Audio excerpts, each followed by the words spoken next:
Hi there, let's walk through how and why to merge your listings in Beyond. If you list the same property on multiple channels, like Airbnb and Booking.com, you've probably seen duplicate listings in Beyond. But it's still the same property, and you can only book it once per night. Now, with our new Merge Listings feature, you can treat those channel listings as one single listing inside Beyond. This means one calendar, one set of pricing rules, and all your stats and insights in one place. Here's how it works. If your account is eligible, you'll see a banner prompting you to merge. Click Merge Now and we'll take you straight to the settings. You can also find it under Account, Settings, Listings. We'll even suggest pairs of listings that look like the same property. Just click Smart Merge to confirm, or merge manually by selecting two listings on different channels. Review the details, then click Confirm. Some data may take up to 12 hours to update after a merge.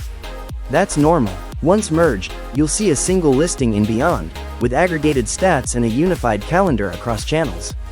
Need different pricing for different channels? No problem. Go to your Accounts tab and set a markup. For example, add 10% for Booking.com. You still manage pricing in one place, and Beyond automatically adjusts it per channel based on your markup. So that's it, a simpler, smarter way to manage your multi-channel listings. Merge once, manage less, earn more.